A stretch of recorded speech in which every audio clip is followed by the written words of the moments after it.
রাধে রাধে, সবাই কেমন আছো? আশা করছি ভালো আছো। বাবান গিয়েছিল সকালবেলায় স্কুল, তারপর স্কুল থেকে এসে গেছে। আমি যে যা কাচার ছিল সেগুলো সব মেশিনে দিয়ে দিয়ে এখন চলে এসেছি ছাদে জামা কাপড় মেলতে। আর ওদিকে লাড্ডু সোনাকে দেখলে কত সুন্দর লাগছে। আজ হচ্ছে আমার জন্মদিন, আর আমার জন্মদিনে কি লাড্ডু সোনাকে পায়েস খাবো না তাই কি হতে পারে? তাই লাড্ডু সোনাকে খুব সুন্দর করে সাজিয়ে গুছিয়ে এখানে বাবান ওকে ভোগ লাগিয়ে দিল। আর এখন বাবান পড়াশোনা করছে, আর এর সাথে সাথে আমি জপও কিন্তু করে নিচ্ছি। দুপুরে খাওয়া দাওয়া হয়ে যাওয়ার পরে আমি কিন্তু এখানে পায়েস খাচ্ছি। তো পায়েসটা কিন্তু দারুণ হয়েছিল, সেটা আমার মুখ দেখলেই বুঝতে পারছো।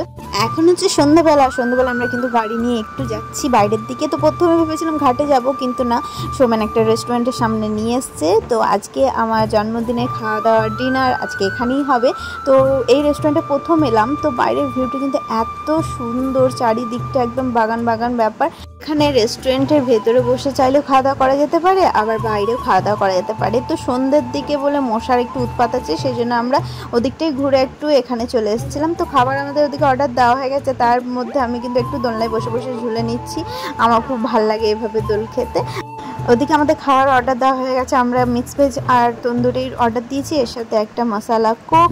তো বাবান আর আমি এখানে বসে আছি। আর এখন কিন্তু রেস্টুরেন্টগুলো বেশ ফাঁকা, অক্সিজেন বলে সেরকম ভিড় একদমই নেই। এখানে আমরাই শুধুমাত্র ছিলাম, আরও কিছুজন ছিল যারা বাগানের দিকে বসেছিল। তারপর ওদিকে খাওয়া দাওয়ার পরে এখন চলে এসেছি মোড়ে।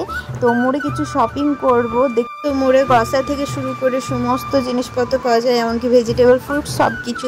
তো আমাদের এখানে যা যা দরকার ছিল সেগুলো একটু একটু করে নিয়ে নিয়েছি। তো চলো, এবার আরও কিছু সময় ছিল বলে স্টেশনে চলে এসেছি, এখানে কিছুক্ষণ সময় কাটালাম। আর এখন বাড়ি ফিরে আমার জন্মদিনে গিফট দেখাচ্ছি। তুমি আমার জন্য এটা কি?